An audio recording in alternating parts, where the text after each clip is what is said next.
तो क्लैन अब सीक्वेंस 8 का वियॉन्डर बन चुका है और उसने सबको एक्टिंग मेथड के बारे में भी बता दिया है ताकि कोई भी मॉन्स्टर में कन्वर्ट ना हो। पर इस वजह से नील मॉन्स्टर में कन्वर्ट हो गया था, जिस वजह से उन्हें उसे मारना पड़ा। तो चलिए देखते हैं कि क्लैन और कौन से राजों से पर्दा फाश करता है। तब यहाँ सभी लोग नील की मौत के बाद बहुत ज्यादा उदास होते हैं और क्लैन भी नील की लैब में चला जाता है, जहाँ उसे नील के साथ बिताई हुई पुरानी यादें याद आने लगती हैं, जिस वजह से वो बहुत ज्यादा इमोशनल हो जाता है। तब क्लैन नील की डायरी पढ़ने लगता है और तभी उससे रोजेन आकर आइजैक का एक लेटर देती है। क्लैन, जब तुम इस लेटर को पढ़ोगे तब तक मैं बैकलैंड के लिए निकल चुका हूँगा। तुमने पिछली बार जो इन्वर्टेड पिरामिड के बारे में बताया था, मुझे ऐसा लग रहा है जैसे कि मैंने उसे पहले कहीं देखा है, पर मुझे अभी इसके बारे में कुछ भी याद नहीं है। तो इसलिए मैं अलग जगह पर जाकर कोशिश करना चाहता हूँ ताकि मेरी पुरानी मेमोरीज वापस आ सके। और वैसे भी मास्टरमाइंड ने भी अभी तक अपना नेक्स्ट मूव नहीं चलाया, तो शायद मेरे टिंगन से जाने के बाद वो लोग कोई गलती करें। मिस्टर आइजैक भी चले गए हैं, तो आखिरकार अब हमें क्या करना चाहिए? अगर उस मास्टरमाइंड ने कोई चाल चली तो क्या मैं उसे अकेले संभाल पाऊंगा? तब आइजैक के लेटर में से उसे एक विसल मिलती है, पर तभी वापस स्मिथ आ जाता है, जिस वजह से क्लैन उस विसल को छुपा लेता है और उसके हाथ एक फोटो लगती है जो कि नील की डायरी में होती है। और जैसे वो स्मिथ से इसके बारे में पूछता है, वैसे स्मिथ सीरियस हो जाता है। ये एक आर्क बिशप था जिसने 3 साल पहले अपना कंट्रोल खो दिया था और ये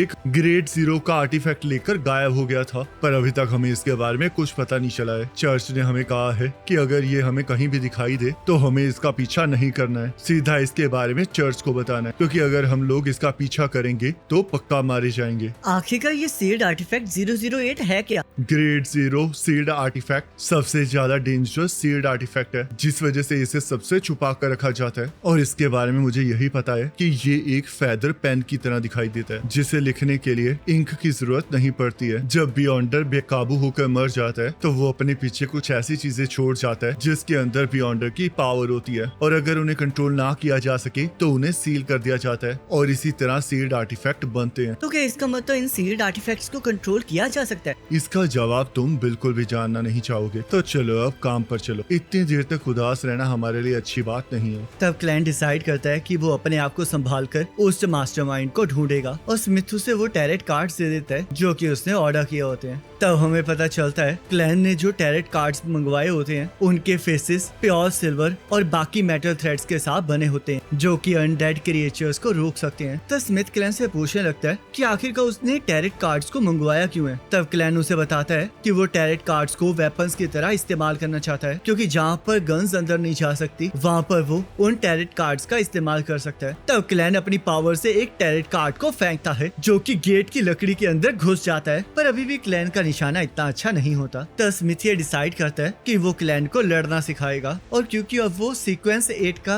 बियॉन्डर बन चुका है तो उसे स्पिरिचुअल वर्ल्ड के बारे में और जानकारी चाहिए, जिसके लिए स्मिथ ने उसके लिए एक ट्यूटर ढूंढ लिया है और वो सीक्वेंस 6 का स्पिरिट गाइड है जो कि उससे मिलने रात को 10 बजे आने वाला है। तब क्लैन घर चला जाता है और मेलिसा ये देखकर खुश होती है कि क्लैन का मूड अब पहले से अच्छा हो गया है। तब क्लैन अपनी फैमिली को बताता है कि उसे फिर से प्रमोशन मिली है, जिस वजह से उसके पैसे बढ़ गए हैं। तब उसकी फैमिली यह सुनकर बहुत खुश हो जाती है। तब क्लैन देखता है कि बेंसन अकाउंटिंग की बुक पढ़ रहा है, पर उसके लिए वो पढ़ना मुश्किल हो रहा है, जिस वजह से क्लैन ये डिसाइड करता है कि वो खुद पढ़ाएगा। तब 9:30 बजे क्लैन अपने रूम को अपनी पावर से सील कर देता है, क्योंकि आइजैक ने उसे बताया होता है कि जो कॉपर विसल उसने उसे दी है वो उसकी मदद से उसके मैसेंजर को बुला सकता है, और जैसे ही वो उसे बजाएगा वैसे एक छोटा सा बंदा उसके पास आ जाएगा। तब क्लैन उस सिटी को बजाने लगता है, पर उस सिटी में से कोई आवाज आती ही नहीं और उस रूम में भी कुछ नहीं होता, जिस वजह से क्लैन को लगता है कि शायद वो विसल टूट गई है। और तभी हम देखते हैं वहाँ पर एक स्केलेटन टाइटन आ जाता है, जिसे देखकर क्लैन डर जाता है और क्लैन को याद आता है कि ये वही स्केलेटन है जिसे क्लैन ने आइजैक की मेमोरीज में देखा था। मिस्टर आइजैक, क्या ये आपको छोटा लगता है? तभी उस स्केलेटन को एहसास होता है कि वहाँ पर कोई आ रहा है, जिस वजह से वो वहाँ से गायब हो जाता है। और तब हम देखते हैं डेली आकर क्लैन को परेशान करने लगती है, जिससे कि क्लैन डर जाता है। तो आप ही वो स्पिरिट गाइड हैं जो जो मुझे पढ़ाने वाली हैं। मिस जैली, सीक्वेंस 6 के बियॉन्डर बनने के लिए आपको बहुत बहुत बधाई हो। Thank you clan. चलो अब आज मैं तुम्हें बियॉन्डर्स की 2 एबिलिटीज के बारे में बताऊंगी, जिसमें पहला है मैसेंजर को बुलाना और दूसरा है एक अलग तरह का मीडियमशिप रिचुअल। रिचुअलिस्टिक मैजिक को यूज करके तुम किसी दूसरे पर्सन की माइंड की दुनिया में घुस सकते हो और उन मेमोरीज को पता लगा सकते हो जो उसके सबकॉन्शियस माइंड में छुपी हुई हैं। तो वैसे ही क्लैन को पढ़ते हुए रात के 12:30 बज जाते हैं, जिस वजह से क्लैन को नींद आने लगती है। पर तभी अचानक क्लैन को अपने सामने स्मिथ दिखाई देता है, जिसे देखकर वो बुरी तरह से डर जाता है। तब हमें पता चलता है कि स्मिथ क्लैन के माइंड में आया होता है, क्योंकि एक अर्जेंट मिशन आ चुका होता है, जिस वजह से वो लोग एक मुजरिम से मिलने चले जाते हैं। इसका नाम हुड है, जो कि टेंगन में मामूली लोगों के बीच छुपा हुआ था और अब एकदम से पागल हो गया है। हमें लगता है कि ये सीक्वेंस 7 का साइकेट्रिस्ट है, जिसके ऊपर इसकी बियॉन्डर की पावर भारी पड़ रही है। इसके ड्रीम पूरी तरह से बिगड़ चुके हैं, जिस वजह से मैं अपनी पावर के जरिए इसकी इंटेरोगेशन नहीं कर सकता। तो इसलिए अब तुम्हें मीडियमशिप रिचुअल परफॉर्म करके इसके माइंड में घुसना होगा। पर हाँ,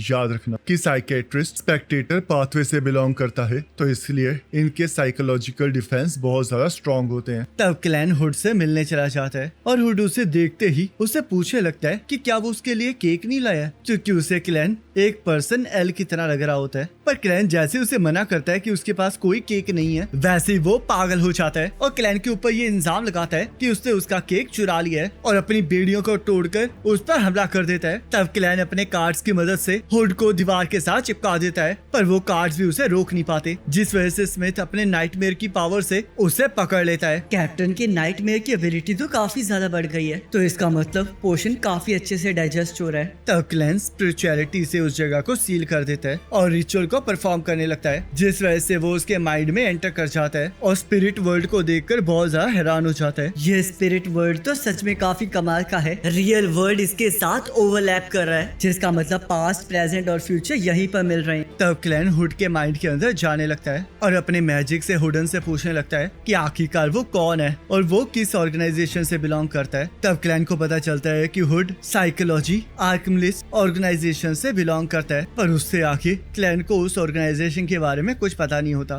तब क्लैन हुड से एल के बारे में पूछने लगता है और उसे पता चलता है कि एल और कोई नहीं लैनवर्स है और वो वही पर्सन है जिसने लोगों को धोखा दिया है और सारी पुलिस उसे ढूंढ रही है। तब उसे ये भी पता चलता है कि लैनवर्स मैरूडर पाथवे का सीक्वेंस 8 का स्विंडलर है, जिस वजह से क्लैन हुड से पूछने लगता है कि आखिरकार लैनवर्स हुड को ढूंढ क्यों रहा था। लैनवर्स ने कहा था कि तुम वो प्रेजेंस को देख पाओगे जो मेरे पीछे है, और साइकोलॉजी अल्केमिस्ट भी उसी प्रेजेंस के साथ कनेक्टेड है, जिससे कि तुम्हें मदद मिल सकती है। तुमने सिर्फ पोशन की पावर को पूरी तरह से एब्जॉर्ब नहीं किया है, बल्कि उस मेथड को भी फाइंड आउट किया है जिससे कि तुम मॉन्स्टर में कन्वर्ट नहीं होगे, और तुम्हें वो डिविनिटी मिली है जो कि हर बियॉन्डर का ड्रीम होता है, और वो है इमॉर्टल डिविनिटी। तो इसलिए हुड, जब तुम इस अपॉर्चुनिटी को समझ लोगे तब हम इस दुनिया के रूलर बन जाएंगे। तब क्लैन को कुछ समझ नहीं आ रहा होता, पर वहाँ पर उसे स्विंडलर की एक झलक दिखाई दे रही होती है, जिस वजह से वो हुड से पूछने लगता है कि आखिरकार लैनवर्स ने उसकी क्या मदद की है। तब अचानक से वहाँ का दृश्य चेंज होने लगता है और वहाँ पर क्लैन को हैंगमैन पाथवे का ट्रू क्रिएटर दिखाई देता है। तब क्लैन को एहसास हो जाता है कि उसे जल्द से जल्द वहाँ से निकलना होगा, क्योंकि अगर वो जल्द से जल्द वहाँ से नहीं निकला तो वो हमेशा के लिए वहीं पर फंस कर रह जाएगा। तब क्लैन किसी तरह वहाँ से बचने में कामयाब हो जाता है और यहाँ पर रियलिटी में हुड उस पर हमला कर देता है, जिस वजह से स्मिथ को मजबूरी में उस पर गोली चलानी पड़ती है। तब क्लैन स्मिथ को बताता है कि वहाँ पर उसने ट्रू क्रिएटर को देखा है, जिस वजह से स्मिथ को समझ में आ जाता है कि इसके पीछे अरोरा ऑर्डर का हाथ है और साइकोलॉजिस्ट आर्कमिस्ट भी इसमें किसी तरह से मिला हुआ है। कैप्टन, क्या आपको मिस्टर जेड को लिखा हुआ लेटर याद है, जिसमें सीरियस ने लिखा हुआ था कि वो उस दिन का इंतजार कर रहा है जिस दिन वो टिंगन के सारे बलि के बकरों को अपने गॉड को समर्पित करेगा। तो मुझे लगता है कि वो चीज लैनवर्स के प्लान के साथ किसी तरह से रिलेटेड है। ये चीज तो और भी ज्यादा खतरनाक हो गई है। इसका मतलब हमें लैनवर्स के केस को दोबारा से री इन्वेस्टिगेट करना होगा। तब सभी लोग लैनवर्स के केस को दोबारा से री इन्वेस्टिगेट करने लग जाते हैं। तब यहाँ पर एक मेयर के कैंडिडेट जो उनकी मौत हो चुकी होती है, जिसकी वजह से उसकी वाइफ एक लड़की शैरन को उसकी मौत का जिम्मेदार ठहरा रही होती है, क्योंकि आखिरी बार जॉन से वही मिली होती है। पर हम देखते हैं किसी को भी शैरन पर कोई शक नहीं होता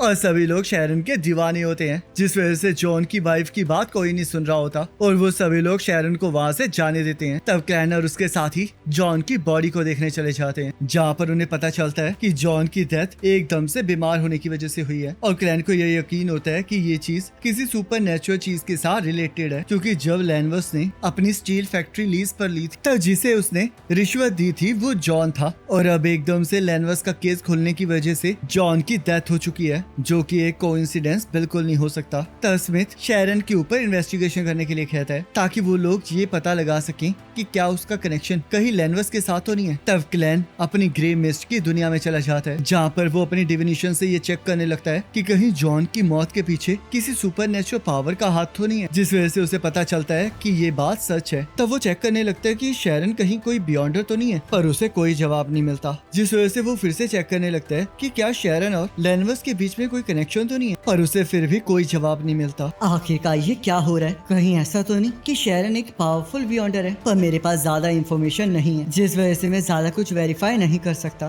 पर मुझे ये समझ नहीं आ रहा कि आखिरकार मेरी डिविनेशन के अंदर इतना ज्यादा इंटरफेयर कौन कर रहा है। कहीं ऐसा तो नहीं कि शैरन उस मास्टरमाइंड के साथ रिलेटेड हो। तब हमें ईस्टर एग दिखाया जाता है, जहाँ पर हम एक कैसल को देखते हैं और वहाँ पर एक बंदा अपनी लाइफ के बदले में ऊपर वाले को पूछ रहा होता है और उसकी प्रेयर सीधा क्लैन के साथ कनेक्टेड होती है। और क्लैन देखता है कि वहाँ पर एक रेड चीज चमक रही है, पर वो उस पर ज्यादा ध्यान नहीं देता। तो जस्टिस क्लैन को बताती है कि जिस एग्जाम को क्लैन ने रखने की बात की थी उसे किंग और प्राइम मिनिस्टर ने अप्रूव कर दिया है और अगले साल से वो चीज शुरू भी हो जाएगी, जिस पर क्लैन खुश होता है। तब हैंगमैन को भी कोई बात करनी होती है। मिस्टर फूल, अरोरा ऑर्डर 2 क्रिएटर के होली रेजिडेंस के पीछे पड़ा हुआ है, जो कि लेजेंडरी फॉरसैकन लैंड ऑफ गॉड्स है। फॉरसैकन लैंड ऑफ गॉड, क्या ये ट्रू क्रिएटर्स के साथ रिलेटेड है? तो आखिरकार एम्परर रोज़ेल फॉरसैकन लैंड ऑफ गॉड्स के अंदर ढूंढ क्या रहे थे? तब क्लैन हैंग्ड मैन को इसके बारे में पूछने से मना करता है, जिससे कि हैंग्ड मैन डर जाता है और उसे लगने लगता है कि फूल उसे सजा देने वाला है, पर ऐसा कुछ भी नहीं होता। तब हैंग्ड मैन जस्टिस से एक फेवर मांगता है और उसे बैकलैंड में 7 पायरेट एडमिरल में से एक वाइस एडमिरल हरिकेन को ढूंढने के लिए कहता है। और क्योंकि ये बहुत ज्यादा खतरनाक होता है तो वो उसे इसके लिए बहुत अच्छे पैसे देने के लिए भी तैयार होता है। तब क्लैन नोटिस करता है कि जो बंदा प्रेयर कर रहा है उसका रेड डॉट बहुत ज्यादा चमक रहा है, जिस वजह से वो उस रेड डॉट को अपने पास बुला लेता है और उसकी प्रेयर्स को सुनने लगता है, पर उसे उसकी भाषा समझ नहीं आ रही होती।